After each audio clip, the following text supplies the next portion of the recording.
So I'd like you to welcome everyone to this first, to our ASME Bite-Size session today.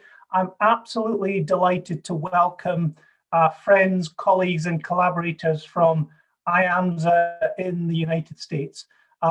This is a collaboration that we conceived probably about 18 months ago in Roanoke and Virginia, where we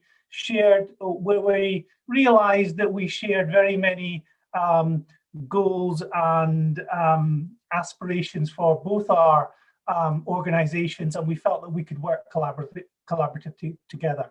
We hoped that this was going to be a joint face-to-face session, but unfortunately events have intervened. So we've got a session today on building, caring and character in students. The session will last about 45 minutes.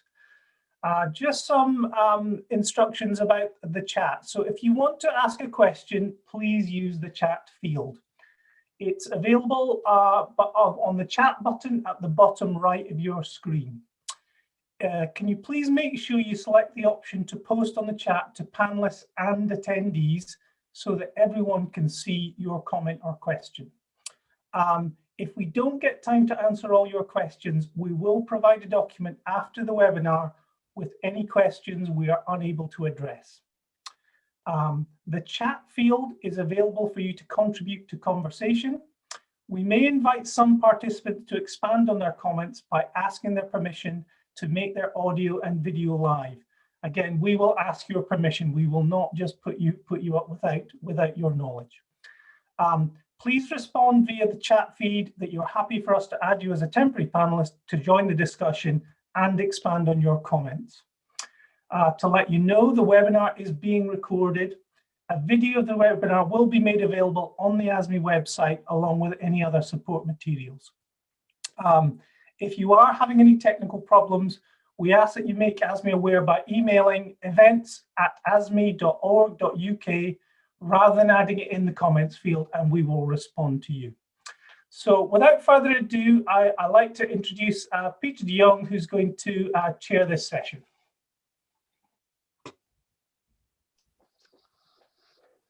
Yes, thank you very much for inviting us today to have this symposium.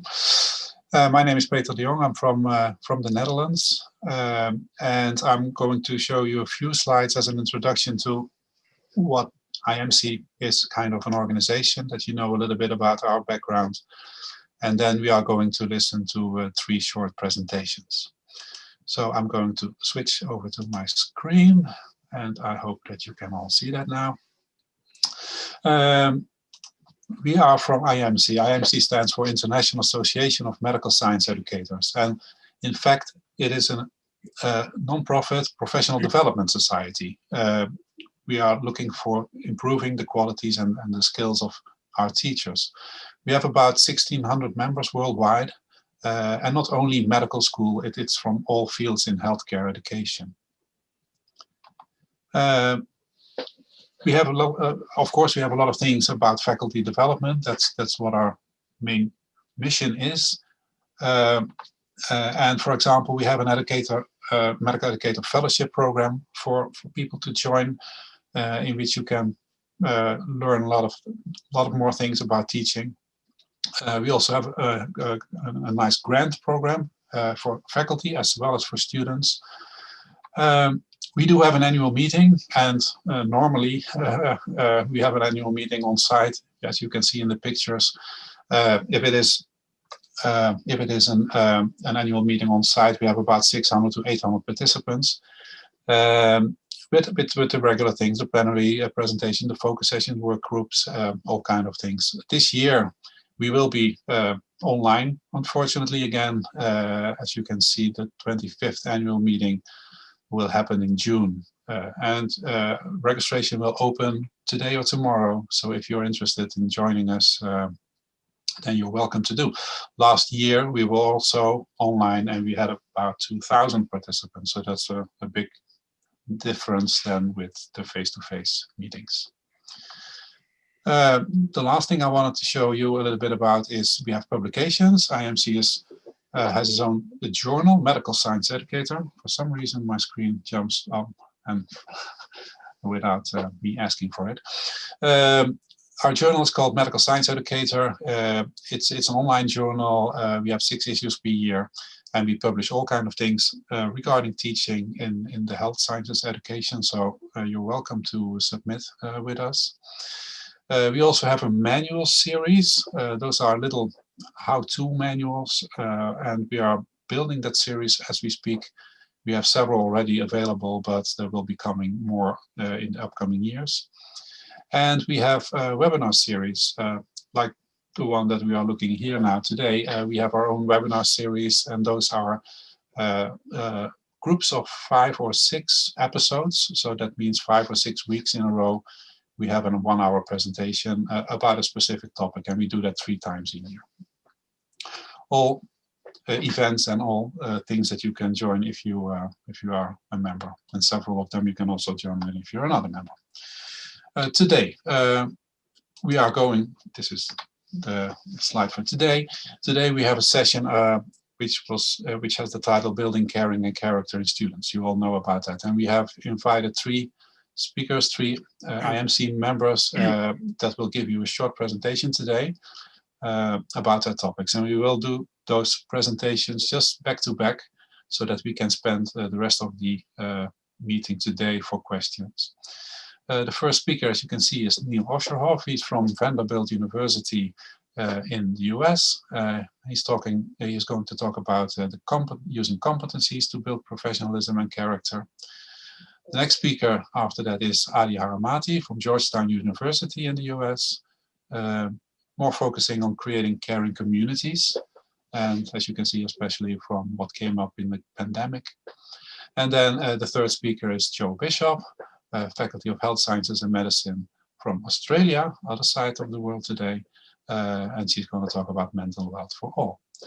As I said, afterwards we will look at the chat about your questions, and we will ask your questions to the speakers so that we can have a discussion on their talks. I'm now going to give the floor, the virtual floor to Neil Osheroff, and as I said, we will have the 3 presentations back to back.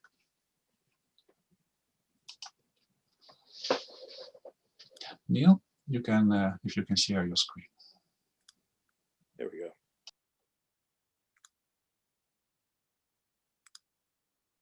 Good morning, good afternoon, good evening, wherever you are in the world. I really appreciate the opportunity to talk with you today. My name is Neil Osheroff, as Peter said, and I'm from the Vanderbilt University School of Medicine. What I really want to talk about today is some of the things we've done to use competencies to help build professionalism and character in our early medical students.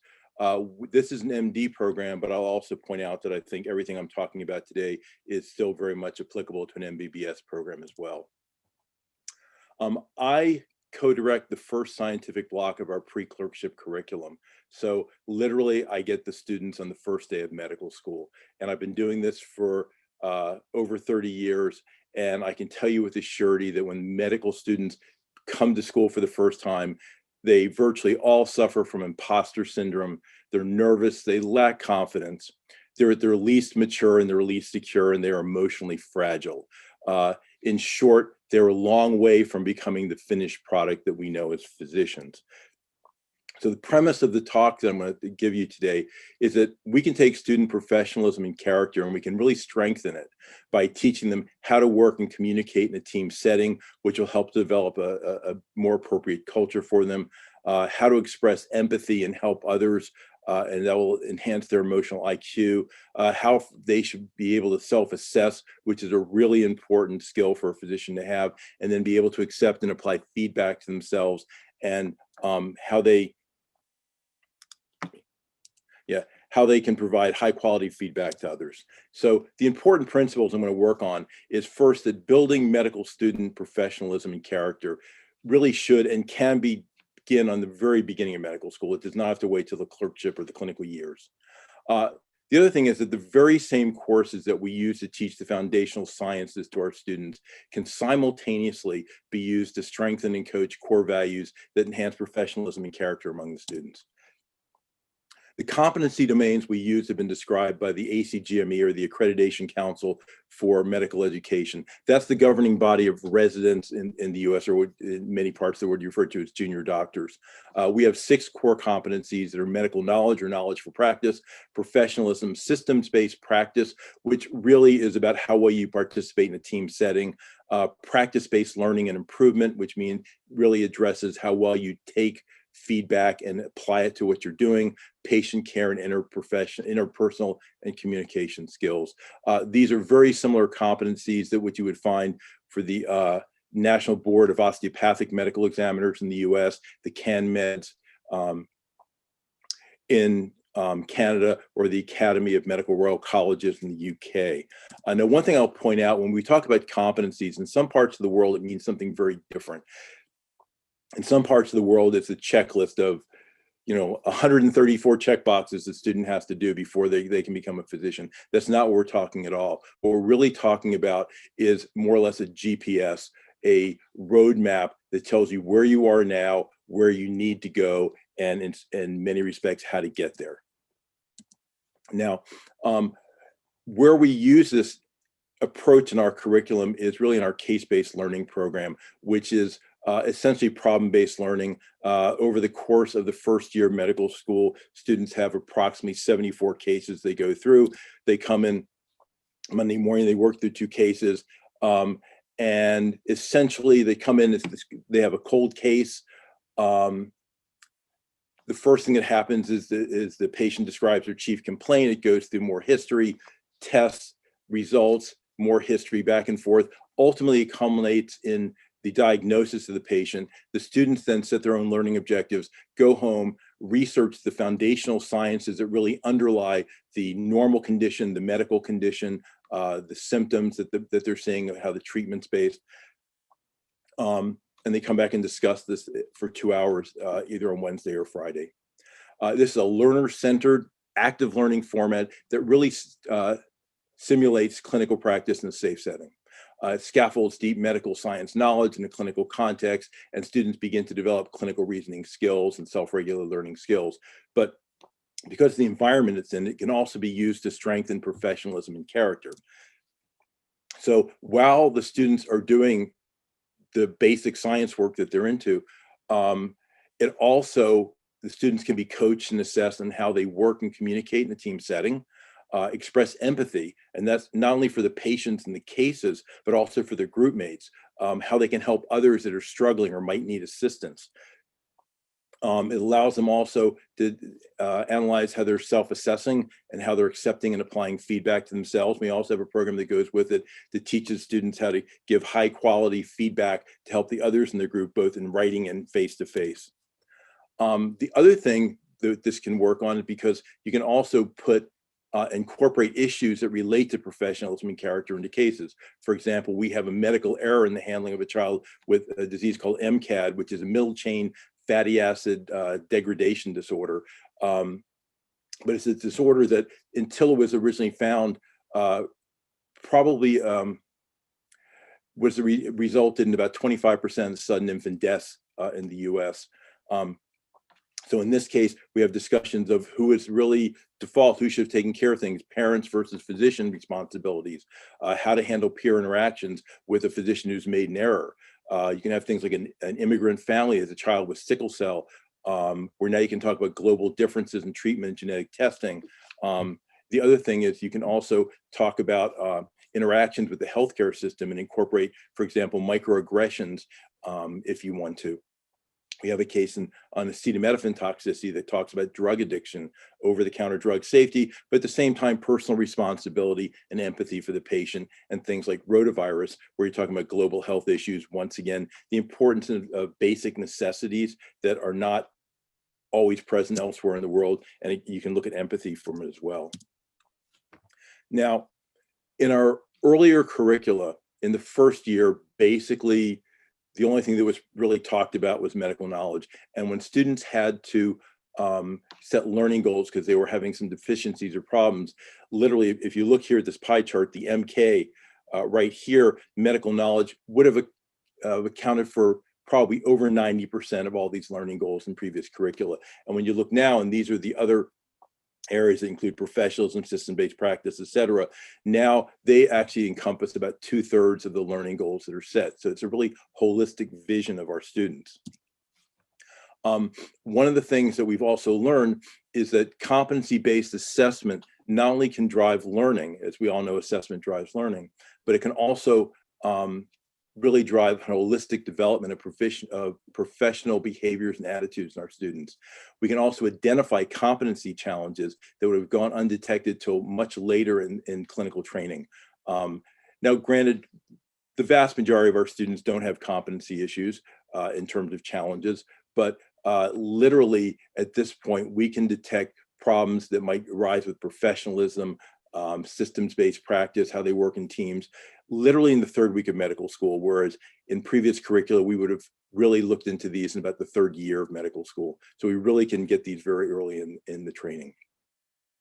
The other thing is that by looking at the students holistically and by working through these competencies, we really get a richer and much more accurate framework for predicting student outcomes and successes. And the other thing we found is it really tends to accelerate the rate of student maturation.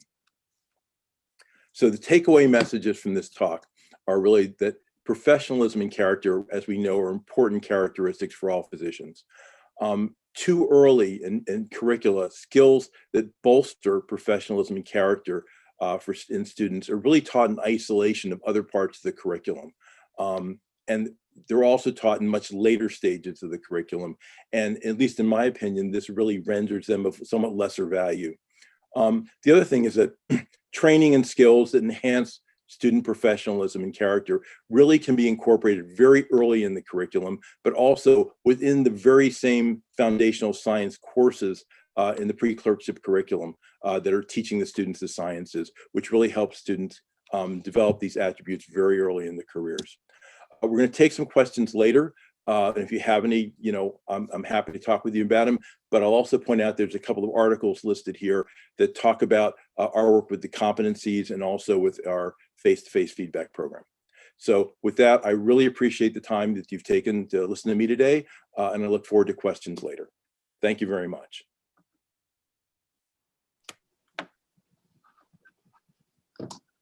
Thank you, Neil. We're going to switch to Adi. Well, thank you very much, and for giving me the opportunity to join you today and to share, actually to build off what Neil just presented. I want to underscore the fact that I absolutely agree with his contention that we ought to be thinking about our foundational science courses as entities that can foster a lot more than medical knowledge in our students, but other aspects. What I'm going to talk about are 2 examples of courses or activities that we've implemented in our curriculum at Georgetown that directly, I believe, foster caring and character in students. One I'm going to talk about, I've mentioned before, occurred before the pandemic, and one was developed in response to the pandemic. So back before the pandemic began, back in 2002, in fact, we began a program through the help of my colleague, Nancy Harristock, which was designed to foster student self-awareness and student self-care directly. The way we did this was created an experiential course, which we entitled Mind Body Medicine. And the goal of the course was to their life, to then translate that to personal self-care. And I'm getting a sign here that my internet is unstable. Isn't that great? Just when we start. And the third objective was to do this in a context of non-judgmental, supportive, collegial relationships. Let me see this. Okay. Now, the format of this particular group, of course, was to invite 10 students and 2 faculty facilitators to manage this setting. We invited students to participate, and from year to year, this is now in our 19th year, about 1/3 of the class will sign up for this. The sessions meet for 2 hours a week for 11 weeks, and we call it our journey of self-discovery. The format is important because you'll see how we've used it in our second iteration as well. But essentially, the first hour is spent to create a safe environment, certainly in the first week, that adheres to certain guidelines, including confidentiality, compassionate listening, respect, and most importantly, non-judgment. We spend the first hour in check-in, where the students and the two faculty facilitators share aspects of their own insights and reflections on their life and how they're doing, both challenges and joys. And then the second hour is one in which we introduce a new mind-body skill. It could be a meditation or a guided imagery or a writing exercise, which would be the platform for self-awareness to emerge. And we process that after the experience. This is what the setting looks like. It is very different than a lecture hall or even a anatomy lab. You see students sitting in a small group, very nice setting. This is an opening meditation. And what we find after this course of 11 weeks is that perceived stress by the students goes down, mindfulness goes up, and that's associated with an increase in empathy, an increase, not a decrease in empathy. Excuse me, yes, an increase in empathy, which is one of the things that we're trying to achieve. A number of articles were written about this. This is back in 2007, in which we found through qualitative analysis the connections that students report, their own self-discovery, and insights into their roles as healthcare givers. And for our own institution, I will tell you that this course, and you see that picture now in this publication, has changed the culture of medical education at our school. And so a course like this that fosters connection and empathy among the students and the faculty can have that effect of building character, which is what we're after. It's not just at Georgetown. There are a number of other schools now in the United States that have expanded this program, particularly at the University of Cincinnati. And so this expands to other health professions, as well as to other disciplines out of medicine. For example, at the law school, there are now at least 2 schools that have this course going on in their law schools. And it's not just in the United States, but in Europe as well. And so just to share 2 publications, this is from the Netherlands, individuals that trained with us and then demonstrated in this publication that the increases in empathy and decreases in personal distress actually continued for up to a year after the course ended.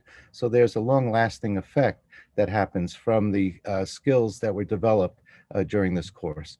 And in this particular paper, following our own graduates, after they moved on to residency and into their early faculty years or into practice, the preliminary evidence from this particular study following 112 graduates is that this mind-body training had a long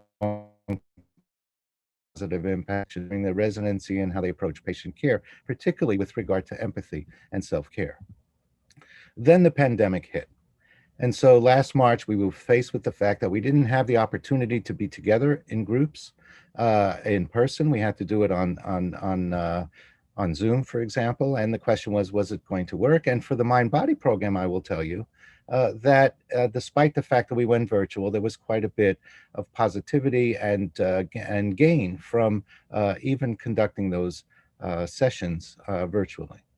But the pandemic also created enormous stress on faculty and on students. And I'm sure the same occurred in your own institution, but I just want to highlight a few aspects that were critical. For the students, overnight, essentially, they moved to a virtual educational environment.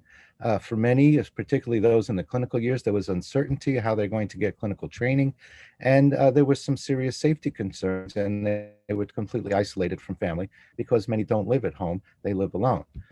For our faculty and staff, the stressors were even more significant. Safety concerns for the mission. There were challenges to our teaching faculty to pivot to a virtual environment. The research programs were totally disrupted and continue to be disrupted in some of our institutions. And of course, we all face the same challenges of working at home, especially if you had school-aged children or elderly parents. Now, into this pandemic, we have a new class that started in August. And one of the concerns that we had was what happens to this transition to medical school? And essentially what happens to the individual student is now they're accepted in medical school. School starts in August, and all that's happened is they open their laptop and now they're simply accessing a different course and they're in medical school. I mean, the negative side of being isolated and virtual was of significant concern to us.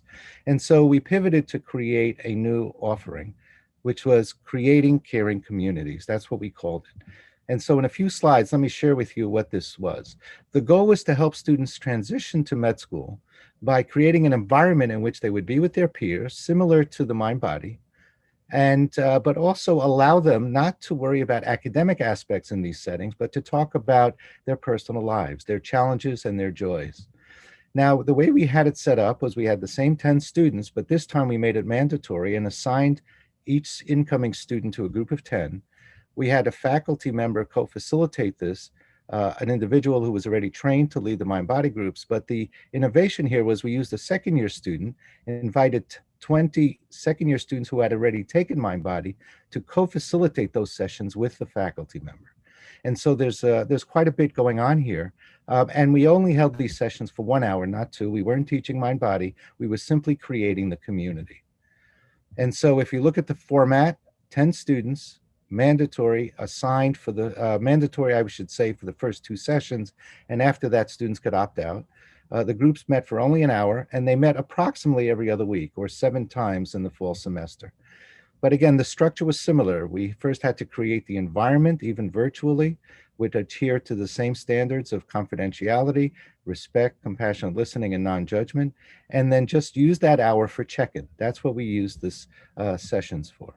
And just to show you some new data that just came out, actually we began to compile this week, is that if we take a look at about 35% of the class opted out after 2 sessions, and 2/3 stayed with it. And what you see in response to the question, how helpful was this creating caring communities experience for your transition? The students that opted out, you see, felt it wasn't that helpful, although here's a group that actually did find it modestly helpful. But the ones that opted in, you're seeing in bright blue here, found the sessions to be helpful, in fact, very helpful. And some of the comments with the first 2 blocks being entirely online, this is a student comment, these sessions were the only opportunity to create connection. I love my CCC group and the community it created. It was a great place to share frustrations and worries. Here's one, both my leaders, both the student and the faculty member, and my fellow students were great at unpacking each week. And so this is examples of how the students reacted to this. One student wrote, I was too busy to attend many of the sessions, but when I did, I found that I felt better after sharing my week. And here's a student who said, I found it awkward. Even though this person stayed with it, I found it awkward, but gradually it got better and I got to know the members of my group better. So you're watching this development take place. For the students that opted out, I gave you just a couple of quotes, which is, it wasn't that it wasn't helpful, I just didn't think I needed it. This one worried about the time differences, and the meetings were really at an inconvenient time and disrupted their studying. And here's a student who honestly said, I didn't feel comfortable sharing personal struggles with strangers I may never meet in person. So you get a sense. Now, a couple of other reactions. How would you rate your overall experience? And you notice here that for the students that opted in, and even the facilitators here, the faculty facilitators, this was a very meaningful experience. And we asked them, should it be mandatory? Should the first 2 sessions be mandatory? And what's interesting here is for the students that opted out, half of them said no, it shouldn't be mandatory, but 1/3 of them said yes, it should be. And of course, over 80% of those that opted in and the facilitators felt these first 2 sessions should be mandatory. And here's an example of a snapshot of what these groups look like. And yes, this was my second-year co-facilitator. Doesn't look very different than the first years. So the take-home message that I have for you is that experiential offerings such as mind-body medicine skills that I've described and this new creating caring communities are examples of how faculty and students can co-create a curriculum module that can build character, their empathy and compassion, even in a virtual environment. Thank you for listening, and I'll stop sharing the screen. Thank you, Adi. We quickly go on to the last presentation, Joe. Good evening. It's a very late night for me on the Gold Coast in Australia. My name's Jo Bishop. I'm the Associate Dean in Student Affairs and Service Quality for Bond University. So I see my role as both a privilege and a challenge daily. We were fortunate to welcome the majority of our students back to campus today after a very difficult and turbulent 2020, and still so much more unprecedented times, I'm sure, ahead for us all. So I'd just like to thank ASME and my colleagues within IAMSI for allowing me to share some of my thoughts around the mental wealth and how we can work together on this. So the shot that you can see on the screen is actually Bond campus. It is a beautiful campus. And the first thing I think we all need to think about, and largely thinking about what Ardy and Neil has already said, is what is well-being and why is it important? And when we think about well-being, or if we look at definitions, it's the experience of health or happiness and prosperity. Includes good mental health, high life satisfaction, a sense of meaning, of purpose, and the ability to manage stress. And more generally, well-being is just feeling well. So you can understand some of the thoughts that Ardy and others have shared about how having those additional sessions along with the knowledge-based sessions actually enhances the student experience. But if you were to break down well-being, there's emotional well-being, there's physical well-being, there's social well-being, there's the workplace well-being, wherever our workplaces might be right now, but there's also societal well-being, and every one of those areas has been impacted by us day to day. It would, but specifically through the COVID and the continued pandemic, those have really had an influence on our general well-being. So if you think about, and just take a few seconds to think about the well-being in your institution, these are stock photos that I was able to find from Bond. And this was campus life and has been campus life for many, many years. But for many of us and for some students, unfortunately, this became the reality of working online. And, you know, we did our best, and we continue to do our best to make and connect that community and connect with the students whilst they're not on placement, not with us, whether it be on campus or whether it be in Australia itself. But it has been difficult, and it's really been an opportunity for us to upskill quite quickly. And you may be already aware of how you've managed it and how you've coped with it, how students have coped with it, but how your colleagues have coped with that as well. And I know myself that I was coming in trying to be positive with my colleagues, but not always hitting the bar. Not everyone was able to achieve this change as well as others. So how can we support learners and faculty generally and during these time? And it is about those co-designs, those opportunities of community, of being one, a university, a community of faculty and students together. You may have seen this already, but this is the Maslow's hierarchy of needs. And if you were to look at the bottom, this is a triangle where our basic needs. So right now I'm probably going to struggle tomorrow with my lack of sleep, but as long as we've got our basic needs of physiological needs, we're actually okay to get to the next level of that we feel safe. The next step is about feeling loved and belonged, and that can be even within a community, within a classroom, of feeling safe and connected. That will then raise to esteem and the self-actualization of actually being challenged. You think about those classrooms where Neil of having all those students having to achieve all those problem solvings and those discussions. If they weren't able to go through all those basics needs of that triangle, then actually being able to perform well in that classroom is difficult. And we can think about that ourselves when we think about our everyday. If we don't sleep well, if we're not eating well, if we're not hydrated, all those different performance areas are actually lacking.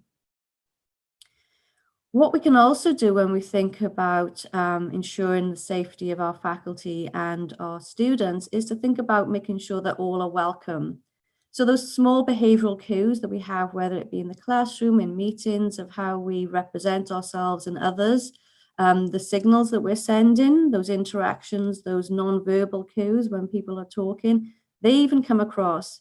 One thing I've noticed that as an individual myself, I actually get energy from being around people as an extrovert. And I've noticed that being on Zoom or being in Zoom meetings, I'm trying to find other people's emotions and looking at people's faces. And that's why a lot of us are so fatigued after Zoom meetings, because we're constantly looking out for those cues with others on the Zoom. The other thing that you should think about, take a look at your environment, even your virtual environment, is what does that send the cues? Is it welcoming? What does your collateral look like? Is it welcoming to all? And that's why I've put that poster there. Who represents your university on your collateral? And these are all signs of importance of how others, yourself as a faculty, your colleagues, the professional teams and your students feel welcome and safe in that environment. So one thing that we did while we were working remotely and working with students was we looked at the work of Russ Harris, who was an ACT trainer, and we looked and ensured students can think about what they could control and what they couldn't. And this we came across this face COVID. And if you can go through it, focus on what's in your control and what's not. And a lot of us are still going through that in our different restrictions that are currently. There are some people who chose not to listen to the news for a whole day or two just to make them feel of some sort of control. So acknowledging your thoughts and feelings is really important. Find your trusted colleagues or friends that you can talk about how you're feeling. Ensure you're aware of your body. Take time for exercise if you can. Engage in what you're doing. Really focus on what you're doing in the task in hand. Keep those actions committed. Opening up. So make sure that you do share your thoughts and feelings with perhaps your line manager or your colleagues. And this is what we've encouraged students to do with their tutors or the facilitators. Ensure you keep your values in check. Identify resources. One thing that we've all found is our emails and our social media have been inundated with resources, but making sure it's good quality resources have been important. And obviously the hygiene aspect of making sure that we're safe from a health point of view. So if I was to ask you what your values and mission statements from your university, some of you will know them. What we did at Bond is we put them on our walls. And so this is some of my team showcasing. I was on my way to a conference and realized I hadn't taken photos of the wall with all our values on. So I asked them to do this. And this is a sort of colleagues I work with. This is what I got back. But it's really important that if you've got values, you've got mission statements, that you walk that talk as well. And the main thing that we have in our SASCU environment, or our student affairs environment, is ensuring that we show compassion, that we show gratitude, that we inspire students, but that we show kindness wherever possible. So there's a lot of words, there's a lot of actions, but as a medical educator myself and a curriculum director of the med program, I need frameworks. And so one framework that I came across, which is from the Enhancing Student Wellbeing program from La Trobe and Melbourne, was this. And if you were to look it up, you'll find a whole list of KPIs and opportunities for you to share. And what we weren't agreeing with was that it was just student well-being. Our VC's mantra is that students come first, second, and third. But many of us are aware that the only way that students can come first, second, third is if our faculty is well too. So we've changed it to community well-being. And aspects to improve the environment that we all work in is to ensure that we foster engaging curricula and learning experiences. And that can just be a challenge, so your higher point of your triangle if you enjoy the challenge of developing curricula. Ensure that you have supportive social, physical, and digital environments for all. Strengthen that community and awareness and action. So make sure that your students and staff co-design many of the initiatives. Develop the students and staff mental health knowledge. So we've mandated in our faculty that everyone will have the mental health first aid training. This is just as important as the basic first aid and CPR training that happens. And we are now a gold standard institute in that. And ensure that all services are effective. So today was orientation, and we told students, we told everyone where the support services are, but we need to make sure that we keep reminding them of those services and the key times during their transition. So future directions in wellbeing is to ensure mental health for all, but if you can do anything, you should still, and emotions do matter, is that you should be kind as much as you can during this difficult time for everyone. Thank you. There's the references. And diolch, if anyone hasn't noticed, I'm originally from Wales. There in the chat, a few questions came in, and as Colin already said, afterwards we will try to answer them as well, so that you can see them afterwards. So it's absolutely worthwhile reading those. For the sake of time, I will read out one of the questions that came in. The question is from Heather Christensen, and she says, I wonder, that was regarding to the presentation of Neil, I wonder how well the students self-assess their own needs for this type of development and how that insights impacts their learning experience. Can you say something short about that, Neil? Sure. Well, students, like most of us, can't self-assess very well at all. When we have them rate themselves in various, because within the competency domains, there are individual competencies and milestones that go with them. They either say that they're terrible or they're aspirational. Usually, they're usually way off the mark. And for the most part, our students, for all the students that you have, are phenomenally good individuals, great students, very high achievers. They've never been told there's anything wrong. They've never gotten any coaching because they've always been the creme de la creme. And then they show up and all of a sudden find out that they're perceived as a bully in their group, or they're you know, that they like to tell jokes, but all of a sudden now they're perceived as being a distraction. So it really hits them very hard if indeed there's some feedback that's not 100% positive, but it's done in a very safe environment. And for the most part, students are horrified if they're perceived in a way that they don't see themselves. And to be honest, they, for the most part, these things right themselves extremely quickly. And what we found really is that the students move through the progressions, and even though we've gone to a much shorter pre-clerkship phase, 1 calendar year as opposed to 2 academic years, our students are now hitting the wards and their clerkships more professional and more mature than they were in our previous curriculum. So I think this has a really major impact on their holistic development, and the self-awareness that they may not be perfect and they have ways to go, I think really helps in that. Okay. I had a question for maybe several of you, because the examples that you mentioned are US examples where I know that medical school starts at a little bit later age than in Europe. Your students already went to college or something else, and you said, Neil, they come in and they are very afraid or whatever, insecure. Can you say something about that? Maybe Adi as well, about how you look at that. Should we start already early in our schools as well, but then 3 years earlier with students of 18 years old? Because I think that's appealing for a lot of schools in Europe. Yeah, Adi, maybe? I'll go real quickly, but absolutely. You know, literally 90% of our students have imposter syndrome, as do most of our faculty. I mean, I think that still certainly plagues faculty to this day. We're happy that we're not being fired. And so I think that you just have to understand that teaching very early in the medical school curriculum, it's really, there's a hidden curriculum for us. And first is to start getting them, you know, learning their sciences. But the other thing is really the transition to medical school and becoming a young professional. So I think it's really a critical time. Adi, I'll let you talk about it as well. Joe? So what I would say is that it's never too early to begin the process. In fact, I think that this has to start actually in grade school. The idea of self-awareness is something that we have to learn. And so the students that, when they come to medical school, I think it's a little late in our state, so you could start it. Now, there is a difference between 18-year-olds and 23-year-olds in terms of the groups. The maturation is a little different, so you'll see that. But even with the 18-year-olds in Europe, you still see the issues of burnout happening to students. So the whole idea of character development is something that has to be proactively thought about. If you don't mind, I'm going to jump. I just see another question came in. If the groups were assigned, students were assigned to groups, or they know the groups. No.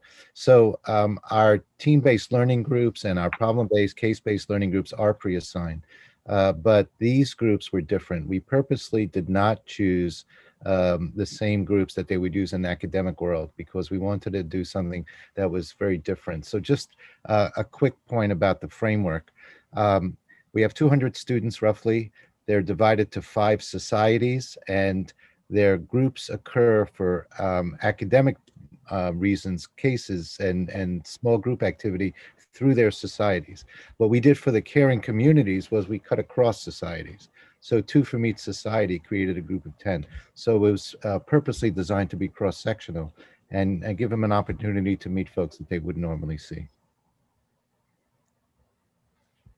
Back to you. Thank you. Joe, you have something to add about that? Yeah, so we're a predominantly undergrad program, which is quite unique. I've come from the UK, so I've experienced both undergrad and grad entry programs. But at Bond, we're full fee paying undergrad program, but we do have postgrads, but only 30%. And they bring a real energy and life experience to the group. We mix the students up to undergrad, postgrad. From a knowledge base, there's no difference, but certainly the life experiences and the opportunity to support and mentor the students makes a difference. But what we did 3-4 years ago at Bond was we actually changed the selection. We lowered, but not by much, the academic entry, but also allowed psychometric testing. So students actually come in with a higher ranked emotional intelligence, and personality traits are reviewed, and those who do not match our values are not eligible to go to interview. So we're still early on the work from that, but what we're finding is that there's no difference in the knowledge-based exams, but what the students are performing better than previous cohorts is in that communication and empathy parts of their clinical skills training and their team-based performances as well. We are busy in SASU. Students are not tolerating those that now have a high EI will come and chat about behaviours of others and concerns, but we are remediating early. And that's the key thing, I think, from what we've heard from Neil as well, is those performances or poor professionalism. If you're seeing them and viewing them, you can actually remediate the students early on in the careers rather than later on when there are actually patient safety risks involved. In one of your last slides, you mentioned the importance of creating engaging curricula. Can you give a small example of that, Joe? Joe, for you.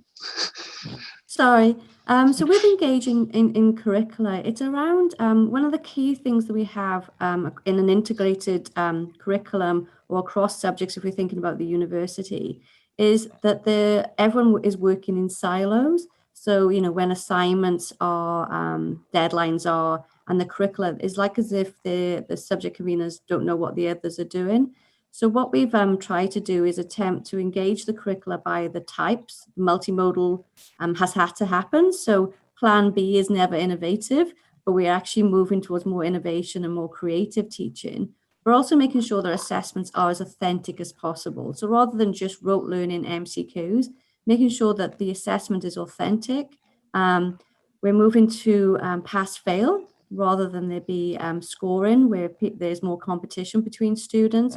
So there's many things that you can do quite quickly. So the low-hanging fruit within your curricula to actually improve the well-being. And so one of the resources that I've named was a book chapter that we did, and there's lots of practical support in there and what you can do quite quickly in your curricula. Okay, thank you.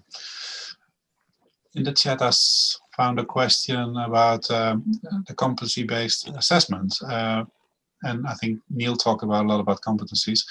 How do you assess professionalism in that kind of system? Professionalism is a competency, it's a domain, it's huge. But within that, you have things like, are the students coming on time? Are they honest? Do they have good interactions with each other? So when you get down from large competency domains, individual things, and then it becomes pretty straightforward, because if you have an individual competency in any of these, you know, for example, how well do you take feedback? Then you have a series of milestones. So the nice thing about this is that while you're learning your sciences, basically you're being evaluated for what's being observed. There's not saying, oh, Joe looks like about a 4 to me on a 5-point scale, or Adi looks like a 3, or Neil looks like a 1. It's you just, you know, what are you actually observing? And you look at the language. The beautiful thing about these are that the students, if people are telling them they're in one sort of category, they can look at what the language is and how to improve. And so it instantly gives them the roadmap for how to get better. There was a question, I think, that came up about summative versus formative.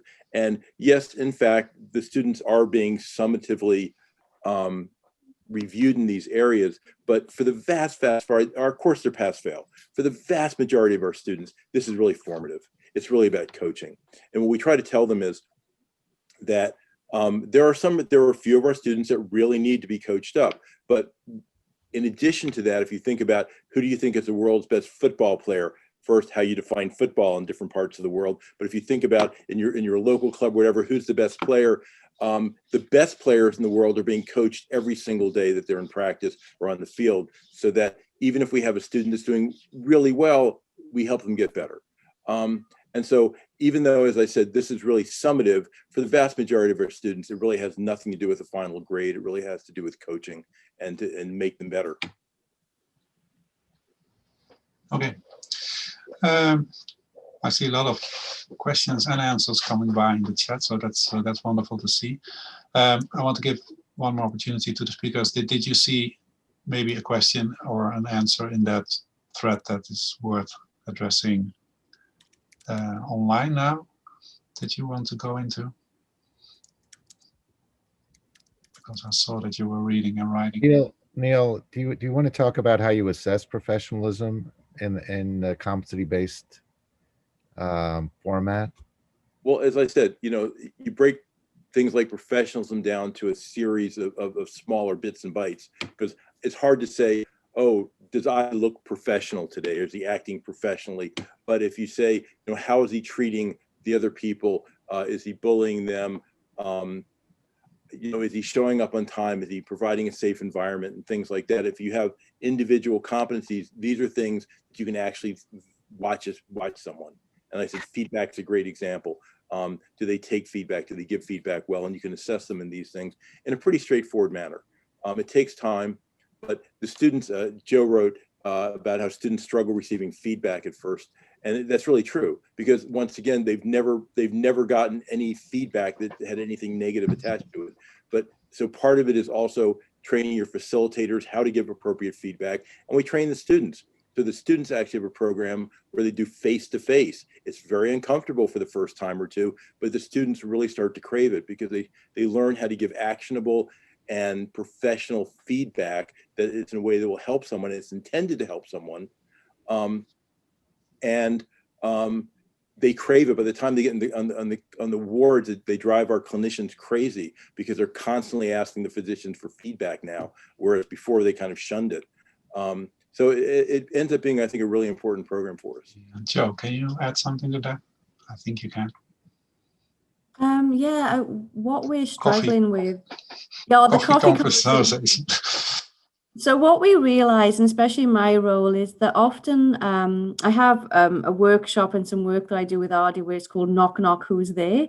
Because in my role, I never know who's going to knock my door. When someone says, have you got 5 minutes? It never is just 5 minutes. Or if somebody gives me a call, or someone from senior management calls me. And what we realize is some of the behaviors or some of the patterns could have been picked up a lot earlier.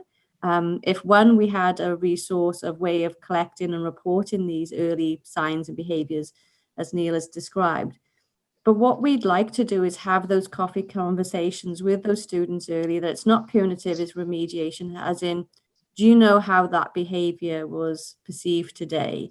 And when we've started doing it, and we've actually shared the Papadakis paper, where it demonstrates that the non-compliance early on in medical training actually has correlation to being in front of a board later on. And they read it and they're like, do you think that's me? And we're like, well, potentially, if you don't, start correcting and come into class on time, or if you don't stop, even compliance around vaccinations, which is so important now, or police checks, or and things like that. These little behaviors escalate to what we're the performing physicians that we question in the future. And so the coffee conversation is just that, it's having that chat with someone. Some schools have it as a peer support group. Some have it that there's dedicated people who will have these coffee conversations. And it's become a little bit of a term that we use within our faculty and in our health organizations. But it does worry us now when someone says, oh, do you want to go for a coffee? You're just, oh no, what did I do? But saying that, it does allow you to have that removal of, I actually do want feedback from my colleagues. This has been such a strange and difficult year that I think by the end of 2020, my tolerance was low and probably needed to have that friendly check-in from colleagues. but it's around having those conversations that even peers can do it with each other as well. Thank you. Thank you very much. And you look at the clock, and I think it's time to wrap up this session today. I'm going to give back word to Colin in a few seconds. It was a pleasure from IMC to be here today and to present our thoughts on this topic. And it's wonderful to see that there are so many people also responding in the chat. So thank you for having us.